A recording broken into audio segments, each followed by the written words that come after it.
The life of Freddie Mercury is often defined by the stadium lights and the roar of the crowd, yet the true complexity of his existence is found in the quiet, shadowed corners of his final years. For a man who lived his entire career under the intense scrutiny of the public eye, the onset of his illness became a masterclass in the preservation of personal dignity. He did not merely hide his condition, he actively constructed a reality where his artistry remained the primary focus, effectively decoupling his identity from the physical decline that was steadily encroaching upon his life. This was not a simple act of denial, but rather a profound psychological barrier he erected to protect the integrity of his work and the sanctity of his private world. To look back at this period is to witness a profound dichotomy between the icon the world worshipped and the man who was quietly grappling with the most human of fates. Understanding this requires us to peel back the layers of celebrity and examine the deliberate choices he made when faced with the ultimate, unavoidable truth. By the early 1980s, the atmosphere surrounding Queen had begun to shift in ways that were barely perceptible to the casual observer, but were deeply felt by those within his intimate inner circle. Rumors, whispered in the corridors of the music industry and later amplified by the relentless appetite of the tabloids, began to paint a picture of a man in flux. Freddie, however, responded to these tremors with a characteristic mix of defiance and absolute silence. He understood the transactional nature of fame and recognized that once he allowed his vulnerability to become public currency, he would lose the autonomy he cherished above all else. His trips to New York, often disguised as routine or business, were actually discreet attempts to understand the symptoms that were beginning to manifest in his physical frame. During this time, he was not just fighting an illness, he was fighting for the right to define his own narrative. It was a period of intense, self-imposed isolation that allowed him to maintain his public image while he privately recalibrated his life to accommodate a growing, silent threat. The way Freddie chose to handle his deteriorating health was deeply rooted in his personality, which was defined by fierce commitment to self-reliance. He was not a man who sought comfort and pity, nor was he interested in being viewed as a tragic figure. When journalists or curious onlookers pressed him for information, his responses were calculated to deflect without being overtly hostile. He maintained a facade of normalcy that, in retrospect, appears almost heroic in its commitment. He knew that the moment he confirmed the rumors, the narrative of his life would shift from that of a legendary performer to that of a victim, and he refused to cede that control. His bandmates, who were the first to truly see the reality behind the closed doors, were tasked with the impossible weight of maintaining his secret while witnessing his struggle. This loyalty was not just a professional courtesy. It was a testament to the depth of the bonds formed over decades of shared ambition, triumph, and the peculiar pressures of living life on a global stage. As the late 1980s arrived, the reality of his condition could no longer be fully suppressed, even within the recording studio, which had served as his primary sanctuary for so long. The studio was the one place where Freddie could transcend his physical limitations, channeling his remaining vitality into his music. However, the sessions had fundamentally changed. Where he once held court for days on end, fueling his creativity with boundless energy, he now worked in short, intense bursts. These moments were characterized by a palpable sense of urgency that his bandmates would later describe with profound sadness. He wasn't just recording songs, he was archiving his spirit. Every take, every vocal harmony, and every lyric was imbued with a desire to leave behind a body of work that could exist independently of his physical absence. This period of his life represents one of the most remarkable displays of artistic focus ever documented, as he essentially raced against time to ensure his legacy was set in stone before his body reached its final, inevitable limit. Brian May, in his recollections, often highlights that the atmosphere in the studio was not one of despair but one of extreme, almost hyper-focused determination. There was no room for self-pity in the recording booth. Freddie would arrive, sometimes looking visibly drained, yet the moment he stepped behind the microphone, a transformation occurred that defied medical explanation. He was driven by a need to capture his essence, to leave as much of himself as possible in the sonic landscape he had helped build. This was his way of reclaiming power over a situation that was stripped of all other options. He would request more material, more challenging vocal lines, and more opportunities to push his range, as if he believed that if he could just complete one more perfect take, he could somehow forestall the end. It is in these recordings that we hear the most raw, unfiltered version of Freddie Mercury, the man who loved the craft of music more than the life of a celebrity. The contrast between the version of Freddie that the world saw and the man who existed during these sessions is staggering. Outside, the press continued their speculation, driven by unflattering photographs and his absence from the touring circuit. Inside, he was still the architect of his own destiny. He managed his energy with the precision of a seasoned performer, ensuring that whenever he was present, he was fully there. He understood the optics of his situation better than anyone else, and he played the game with the same intensity he brought to his stage performances. This was not a man crumbling under pressure. This was a man composing the final movements of his own symphony. The tragedy, of course, was that while he was doing this, the world was largely unaware of the depth of his sacrifice. They saw only the mystery of his disappearance from the public, never understanding that he was actually working harder than he ever had in his life. Garden Lodge, his Kensington home, eventually became the final fortress against the encroaching outside world. It was a place curated with exquisite taste, filled with the art, furniture, and personal mementos that defined his aesthetic sensibilities. As his health took a definitive turn in his final weeks, the house transitioned from a home to a sanctuary. It was here that the boundaries between his public persona and his private self finally dissolved entirely. For the first time in his adult life, there was no need to perform, no need to maintain a disguise, and no need to cater to the expectations of millions. The house held him in its quiet embrace, offering a space where he could be exactly who he was without any external interference. This transition was marked by a profound simplicity that serves as a haunting reminder of how small the world becomes when the end of one's journey is in sight. It was a space defined by the people who loved him, not by the trappings of his success. Despite the persistent myths that Garden Lodge was transformed into a sterile, hospital-like facility, the truth was far more grounded in human connection.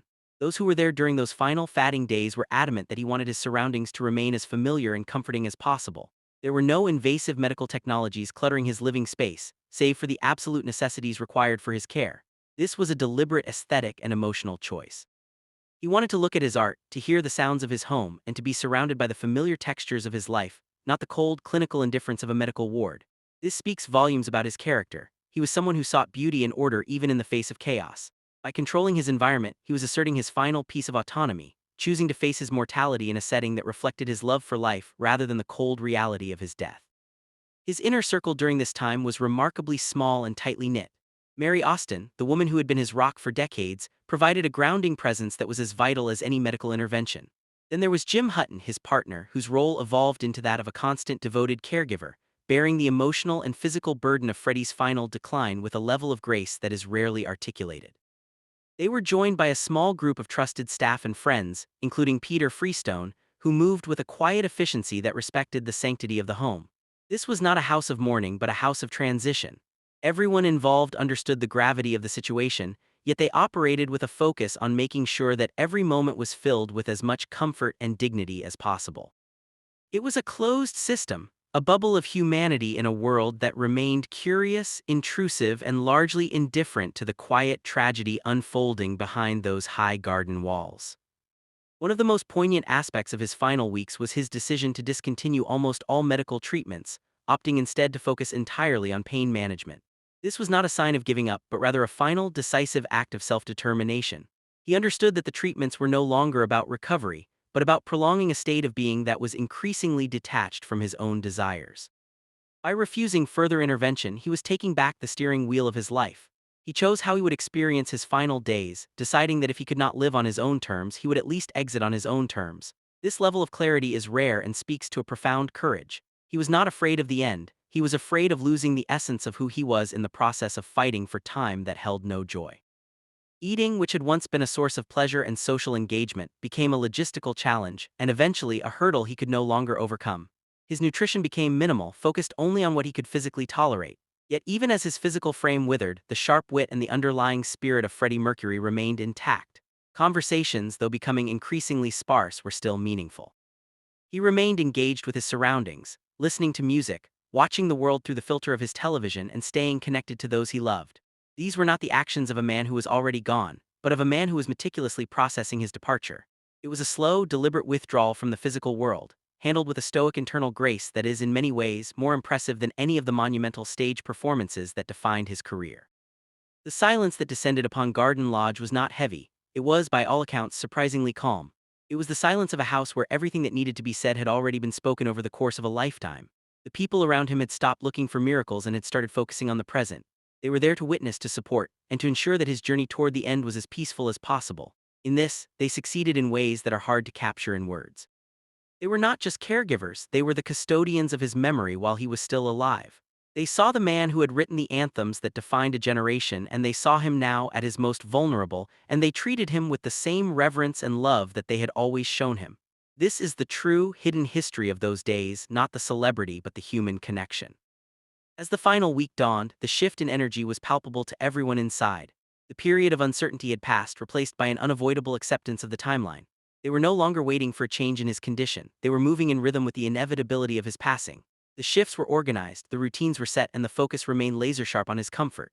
There was no room for panic, only for the steady, quiet support of a man who was surrounded by love. Even in the midst of this, Freddie managed to retain a sense of command, directing his own care with a subtle nod or a brief word. He was, until the very last moment, the person who made the final decisions in his own life. The atmosphere in the house became a reflection of that command, deliberate, quiet, and filled with a profound sense of shared purpose. A moment that often stands out in the recollections of those final days occurred when Freddie asked to be taken downstairs to view his art collection. This was a deeply emotional request, one that underscored his connection to the beauty he had curated throughout his life. Too weak to make the journey on his own, he was supported by his friends as they moved slowly through the rooms. He didn't speak much, but he pointed out specific pieces, briefly recounting the story of their acquisition or why they mattered to him. It was a private, deeply moving tour, a way for him to say goodbye to the material world he had so meticulously crafted. It wasn't a funeral procession, it was a final act of appreciation, a way to imprint these memories one last time before he moved beyond the need for them. This act was not about vanity, it was about legacy. He was acknowledging that while he was leaving, the things he loved, the art, the music, the memories, would persist. By visiting his collection, he was essentially putting his affairs in order, not in a legal sense but in an emotional one. He was closing the chapter on his own terms, ensuring that he had engaged with the world he was leaving in a way that felt complete. Those who witnessed this tour were forever changed by the experience, noting the quiet strength he showed even as his body struggled to carry him. It was a moment of profound humanity, a reminder that underneath the star was a person who found deep, genuine meaning in the beauty he surrounded himself with. When the decision to release the official statement regarding his health was finally made, it served as the final threshold. He knew that by confirming the truth, he would be opening the floodgates to the world he had spent years trying to hold at bay. Yet he also knew that he had no more energy to spend on deception. The timing of this announcement, just 24 hours before his passing, remains one of the most discussed aspects of his final story. Some might see it as a tragic delay, but those who were with him saw it as a calculated release of pressure. Once the statement was out, he seemed to let go. There was no longer any secret to keep, no longer any rumor to combat. He had cleared his ledger and he was finally free to focus solely on the inevitable. The release of that statement had an immediate and profound impact on those around him. They felt the shift, a relaxing of the tension that had been building for years. The secret had been a heavy burden for everyone, and now that it was out, they could simply be with him. The world, meanwhile, was thrust into a sudden state of mourning that seemed to catch them off guard. But inside Garden Lodge, the timeline was different. They were not reacting to the news. They were living the reality that had been present for months. The outside world was catching up to a truth that they had been navigating with quiet, heartbreaking care, and the disparity between the two experiences was sharp. The final 24 hours were, contrary to what one might expect from such a public figure, profoundly ordinary in their progression. He woke early, he was moved, he was supported, and he remained in the comfort of his own room. Jim Hutton's account of these final moments, the simple, basic need for help and the subsequent realization of just how fragile he had become, is perhaps the most humanizing moment of the entire story. There were no cameras, no music playing in the background, no grand stage production. There was just a man and the people who loved him, navigating the final, difficult steps of a long journey. It was a scene played out in homes across the world every day, but given who was involved, it takes on a weight that is almost impossible to fully comprehend. When the end finally came, it was not accompanied by fanfare. It was a quiet transition, a final, subtle movement that signaled he was no longer there. The stillness that filled the room in the immediate aftermath was unlike any other. It was the silence of a life fully lived, of a long struggle finally concluded, and of a peace that had been absent for a long time. Jim and the others in the room were left with the reality of his absence, yet they also felt the weight of the relief. The pain, the tension, and the struggle had all vanished, leaving behind only the memory of the man they had known. It was an ending that felt, in its own quiet, tragic way, as definitive as anything he had ever done on stage. Looking back, the way Freddie Mercury navigated his final days is a testament to the idea that true strength is often found in the most private moments. He proved that even when stripped of health, youth, and the outward appearance of success, a person can still maintain their dignity and their sense of self. His final days were not defined by his illness, but by the love he shared with those around him and the unwavering commitment he had to his own internal standards. To see his legacy through the lens of those final days is not to diminish the legend, it is to understand the man who worked so hard to create it. He gave the world everything he had, and in the end, he kept for himself the one thing he always valued most: the right to decide how his own story would close. Note, parts 2 and 3 will follow the same structural and stylistic requirements to ensure the full 60-paragraph narrative requested. Following the quiet departure of a legend, the atmosphere within the walls of Garden Lodge underwent a transformation that was as sudden as it was profound. The house, which had acted as a fortress of privacy and a theater of care, became a vessel for a specific kind of grief, one that was intertwined with a sense of immense relief. Those who remained in the room, including Jim Hutton and the close friends who had kept their constant vigil, were left to process a reality that had shifted from an active, exhausting struggle to an absolute, haunting stillness. This was not the chaotic grief of a public memorial. It was a heavy, intimate silence that permeated every corner of the home, signaling that the exhausting work of maintaining a secret had finally concluded. It was a space that had been curated for life and joy, now echoing with the absence of the very person who had breathed life into it. The transition was visceral, stripping away the roles of nurse and confidant and leaving behind only the raw, unvarnished human experience of profound loss. Jim Hutton's later accounts of those moments provide a window into the surreal nature of the immediate aftermath. He described a scene that was characterized by a strange, ethereal tranquility. When he looked at Freddie, he was struck by the absence of the physical tension that had defined his final weeks. The pain that had been a constant companion, etched into his features through long days and even longer nights, had simply evaporated. What remained was a countenance of peace that seemed almost impossible given the severity of what he had endured. For those who had been responsible for his care, this was the moment where their burden finally lifted, replaced by a complex mix of sorrow and gratitude. They had seen him fight with every ounce of his being, and to finally see that fight resolved into stillness was an experience that would define their own lives from that day forward. It was a testament to the fact that his struggle had truly been his own to carry. The decision regarding the ring that Jim had given to Freddie serves as one of the most poignant details of this period. It was a symbol of their connection, a private, unbreakable bond that existed outside the realm of celebrity and public perception. There was a brief moment of practical consideration regarding its removal, yet it remained, a permanent fixture that would go with him into the next stage. This choice was not merely sentimental, it was an act of finality and loyalty. Freddie, who had spent his life surrounded by opulence and the trappings of fame, chose to be defined in his final moments by a gesture of personal love. It underscored the truth that, despite the magnitude of his public legacy, his core values were centered on the individuals who knew the man, not the performer. This quiet, defiant act speaks volumes about what he truly held onto when all else had fallen away. Outside the gates of Garden Lodge, the world had barely begun to grasp the magnitude of the loss. The public announcement of his diagnosis, released so shortly before his passing, acted as a catalyst for a global outpouring of grief that stood in stark contrast to the quiet environment inside the house. Fans, who had followed his career with obsessive devotion, found themselves suddenly confronting a reality they were largely unprepared for. The exterior of the home, once a symbol of his desire for isolation, quickly became a pilgrimage site. Every inch of the wall became a canvas for tributes, messages, and expressions of sorrow, transforming the physical space into a memorial of his life and career. This phenomenon highlights the inherent tension between the public's claim over a celebrity and the individual's desperate need for a private life. He was a man who belonged to the world, yet in his final moments, he belonged only to himself and his small circle. The juxtaposition between the mass mourning occurring on the streets and the quiet, controlled reality inside the house is a central theme in understanding the final days of Freddie Mercury. The people inside the house were not mourning the loss of a superstar. They were mourning the loss of a friend, a partner, and a person whose daily presence had been the anchor of their lives. They had already walked through the fire of his decline, and for them, the public reaction was a secondary experience. They held on to the memories of his laughter, his sharp wit, and the moments of normalcy that the rest of the world never witnessed. These memories were the true legacy of those final days, not the grand performances or the sold-out stadiums, but the humanity that he managed to protect until the very end. It is this disparity that makes his story so enduringly compelling to those who seek to understand the man behind the music. Peter Freestone's reflections on this period emphasize the importance of these small, unguarded moments. He spoke of the man who existed in the comfort of his home, who could laugh at the absurdity of life and remain completely himself even when the world around him seemed to be crumbling. These are the details that are often lost in the broader narrative of tragedy, yet they are the most significant. They serve as a reminder that behind the flamboyant stage persona was a human being who was deeply vulnerable and deeply loved. The Freddie Mercury they knew was not the man who commanded the stage. He was the man who appreciated the simple pleasures of a quiet evening, a good meal, and the company of trusted companions. This was the core of his humanity, and it remained intact, even as his physical condition deteriorated.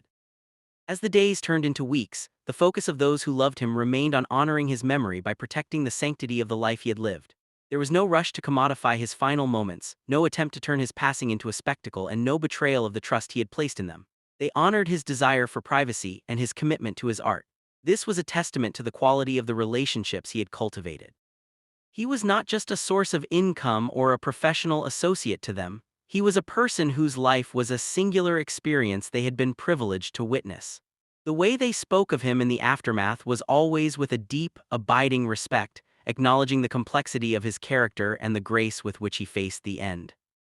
The emotional weight of these final days often overshadows the immense courage it took for Freddie to live them the way he did. He did not seek to be a martyr for a cause, nor did he ask for special treatment. He simply lived with all the intensity he could muster until the day he could no longer do so. This level of stoicism is rare, particularly in the modern era where celebrity often demands full transparency. He refused to give the world everything, and in doing so, he maintained his sense of self. His final act was a masterclass in agency, proving that even when one is stripped of power, one can still dictate the terms of their own departure. It is a lesson in the importance of holding onto one's dignity, regardless of the circumstances. The narrative of his final days also forces us to consider the impact of his silence on the public. By refusing to speak about his health, he created a mystery that, in retrospect, allowed him to live a more authentic life. The rumors, the speculation, and the intrusive tabloid investigations were all external forces that he successfully managed to keep outside his inner sanctuary. This allowed him to focus on what truly mattered: his art, his friends, and his final creative expressions. While it may have been difficult for fans to understand his choices at the time, history has come to view his decision as a necessary act of self-preservation.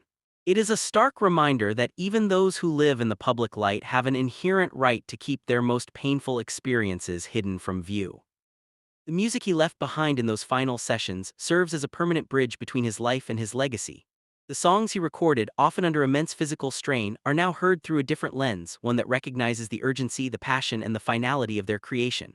They are no longer just tracks on an album. They are artifacts of a man who was pouring the last of his energy into the thing he loved most. This gives his work a profound emotional resonance that is difficult to ignore. Each note, each lyric, and each vocal performance is a testament to his dedication. It is a legacy that is not just about musical success. It is about the triumph of the human spirit in the face of inevitable decline. There is a pervasive idea that one's life is defined by its end, and in the case of Freddie Mercury, his final chapter adds a layer of depth that changes the perspective on his entire career. When we listen to his music today, we're hearing a man who was fully conscious of his own mortality and who chose to channel that awareness into his creative output. It is a powerful reminder that we are all, in our own ways, working against the clock. The way he chose to spend his final weeks surrounded by his art, his friends, and his music is a blueprint for how one might choose to live when the end is in sight. It is a story of living well until the very last possible second. The memory of the man who occupied Garden Lodge is one that continues to evolve as more details of those final days come to light. It is a story that refuses to stay static, constantly revealing new facets of his personality and his priorities. For the historians, the fans, and those who simply admire his work, the final days are a critical part of the narrative. They provide the context for the legend, anchoring it in the reality of human experience. Without these details, he would remain a larger-than-life figure, untouchable and abstract. With them, he becomes someone we can relate to, someone whose struggles and triumphs are mirrors of our own. The physical decay he experienced was a cruel contrast to the vibrancy of his stage performances. Yet it was during this time that his inner self was most clearly revealed. He became more focused, more deliberate, and more present in his interactions with others. The artificiality of the star disappeared, leaving behind the core of the man. This is the version of Freddie that his friends remember, and it is the version that adds such immense depth to his legacy. It is a reminder that the most significant part of a life is not what is seen on the stage, but what is shared in the quiet moments of connection with those who truly matter. The role of the media during this time is another aspect of his story that deserves careful consideration. The relentless pursuit of information and the disregard for his privacy were constant stressors, yet he managed to navigate them with remarkable poise. He understood the game better than his tormentors, and he played it with a level of skill that kept him in control until he decided otherwise. The media's failure to respect his boundary is a reflection of a culture that often loses sight of the humanity behind the headlines. His success in maintaining his privacy is a victory for the individual over the collective, a victory that was hard-won and held tightly. As the years have passed, the focus has shifted from the mystery of his illness to the profound nature of his final days. People are now more interested in the man than in the star, and this is a testament to the enduring power of his story. His life was not just about the hits, the awards, and the stadiums. It was about the way he lived, the way he loved, and the way he faced his own end. This transition in perception is a sign of a legacy that is not only surviving but growing in complexity. It is no longer just about what he did, but about who he was, a human being who faced his destiny with grace and determination. His final days also challenged the notion that one needs to be in control of everything to maintain their dignity. Freddie had to relinquish control of his physical body, his health, and his future, yet he remained in control of his spirit, his choices, and his environment. This distinction is crucial. It shows that true power is internal, residing in the capacity to choose one's focus and one's attitude, regardless of external circumstances. This is the most profound lesson from his final story, that we have the power to define our own experience, even when we have no power to change the outcome. The legacy of Garden Lodge as a place of both tragedy and profound peace is something that will always be associated with his name. It was the setting for his final act, and it holds the memories of the people who were there to witness it. It is a physical manifestation of his life, a blend of the artistic, the personal, and the enduring. It stands as a silent witness to the events that unfolded within its walls, a testament to the power of a life lived on one's own terms. For those who visit or simply think about the house, it is a reminder of the man who once lived there and the way he departed. The impact of his passing on his bandmates is another often overlooked aspect of the story. They had to deal with the loss of a close friend and a creative partner, all while navigating the public's reactions and the weight of their own memories. They have spoken about the pain, the emptiness, and the lasting influence he had on their lives. This serves to humanize the band, showing that they were just as affected by his death as any fan, if not more so. It is a reminder that even those who are part of a global phenomenon are still just human, capable of love, loss, and profound grief. As we continue to analyze the life and death of Freddie Mercury, it is essential that we keep the focus on the humanity he displayed in those final weeks. We should not be looking for drama or spectacle. We should be looking for the lessons he left behind, the importance of friendship, the power of art, and the dignity that can be found in the face of death. This is the most respectful way to honor his memory. It is a way to ensure that he is remembered not just as an icon, but as a person who lived his life with intensity and purpose until the very last moment. Ultimately, the story of his final days is a reminder that we are all on a similar journey, and it is the way we choose to navigate that journey that truly defines us. Freddie Mercury chose to face his end with courage, with love, and with an unwavering commitment to his art and his friends. This is why his legacy remains so powerful today. He didn't just leave us his music, he left us an example of how to face the ultimate challenge with a sense of self that remains intact until the very end. This is his final and perhaps most important gift to the world. The legacy of a man like Freddie Mercury is rarely contained within the walls of a room or the timeline of a final illness, yet it is precisely in those restricted spaces that his true character was distilled. As we look at the trajectory of his departure, it becomes clear that his final actions were a continuation of the same spirit that drove him to the top of the music charts. He treated his death with the same meticulous attention to detail that he applied to his stage costumes and his complex musical arrangements. There was no haphazardness to the end. It was a deliberate, curated conclusion to a life that had always been lived at full volume. For the historian or the simple admirer, this reveals a consistency that is rare in the lives of public icons. He was not a man who fractured under the weight of his reality. He was a man who integrated his reality into the totality of his identity, ensuring that his final chapter was as authentic as his first. The lasting impact of his final days on those who were close to him cannot be overstated. They were not merely participants in his passing, they were the guardians of his autonomy. Because they chose to keep their interactions simple and devoid of the performative grief that often surrounds such figures, they allowed him the freedom to be himself. This creates a powerful template for how we might care for those we love when the end draws near.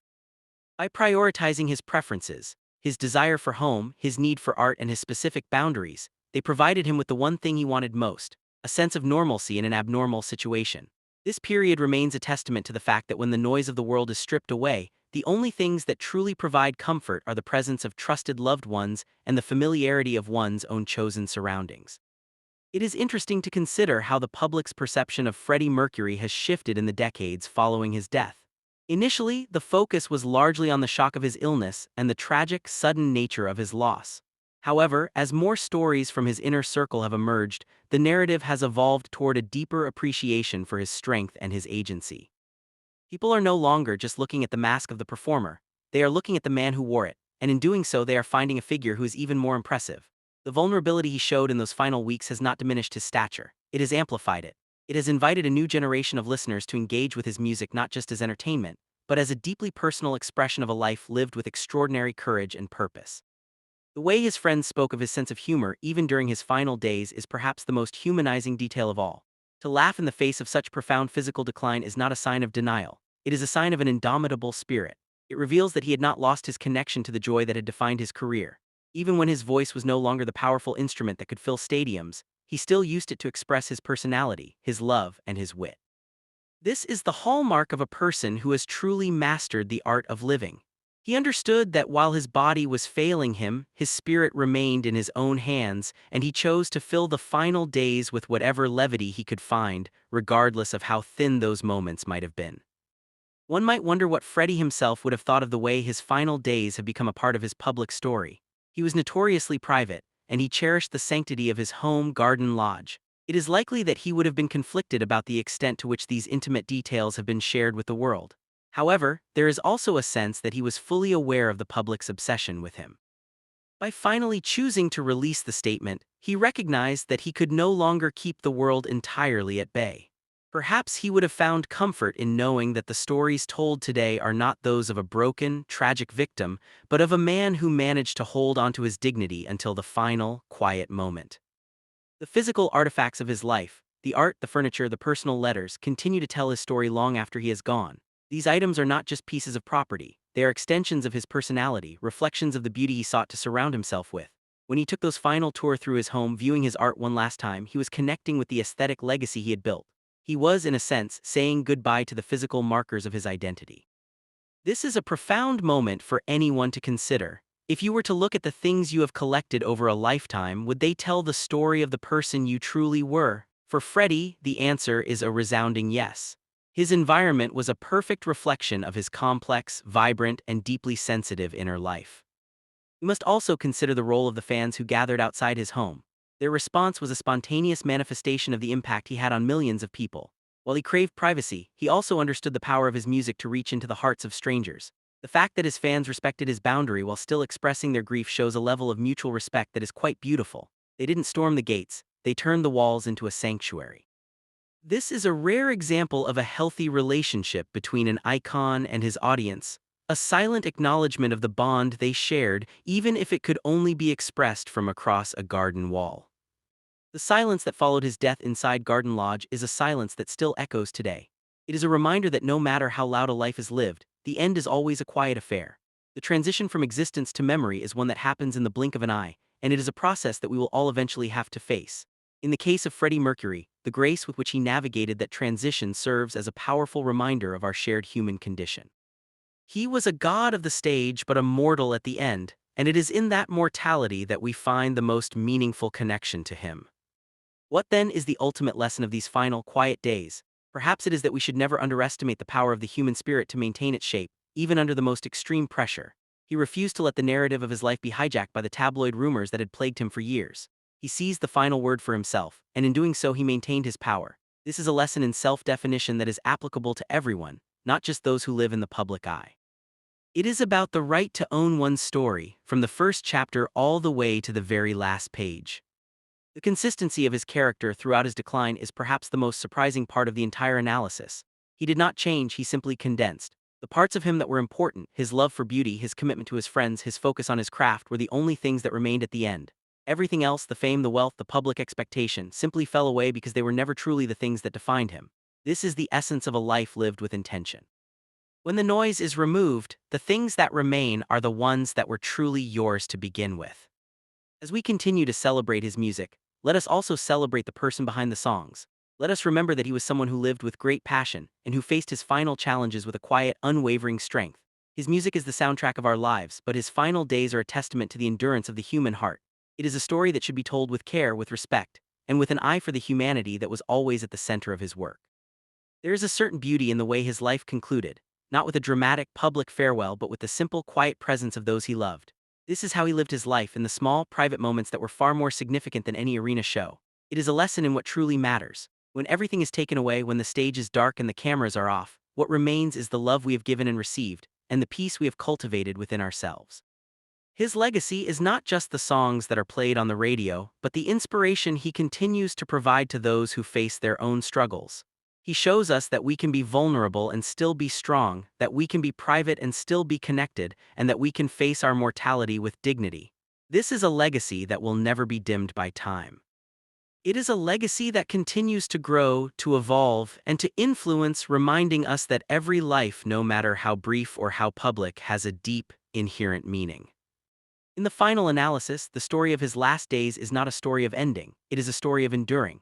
The way he chose to depart was a final act of creation, a way to finalize his legacy and ensure that it was understood in the way he intended. He succeeded, and in doing so he gave his fans one last gift, the knowledge that he was not just a performer but a person who lived his life with courage, love, and grace. And so, as we look back at the life and the end of Freddie Mercury, we see a portrait of a man who was, above all else, deeply and undeniably human. That humanity is what allows his music to reach us so profoundly. We hear in his voice the echoes of his joy, his pain, and his resilience, and we recognize those same emotions in ourselves. This is the true power of his legacy. It brings us all a little closer together. The house at Garden Lodge may have changed, and the people who lived through those final days may have moved on, but the story they witnessed remains a vital part of our cultural history. It is a story that continues to challenge us, to move us, and to remind us of the fragility and the beauty of life. It is a story that will continue to be told, for as long as there are people who find meaning and inspiration in the music he left behind. We must remember that he chose to leave us with his music, and in that music he is still here. Every time a fan listens to his work, every time a new listener discovers his voice, he is brought back to life, vibrant and full of energy. This is the real victory over mortality. It is the ability to leave behind something that matters, something that continues to resonate with people across generations. The final days were just a small part of a much larger journey, but they were a part that gave depth and meaning to everything that came before. They were the crucible in which his legacy was solidified, a final testament to the man he was. When we view his career through this lens, we see not just the star but the person who made the star possible, and that realization adds an incredible layer of appreciation to his entire body of work. It is our hope that this analysis has provided a new perspective on the final chapter of his life, one that honors his memory and respects the privacy he so cherished. He was a person who deserved the dignity of his own experience, and it is our privilege to learn from that experience and to carry it forward with us. As we conclude this exploration, let us remember Freddie Mercury not just for the way he lived, but for the way he faced the unknown. He was a man who lived his life with intensity and purpose, and who, even at the very end, remained in command of his own story. That is a legacy worth celebrating, a legacy worth remembering, and a legacy that will continue to inspire for years to come.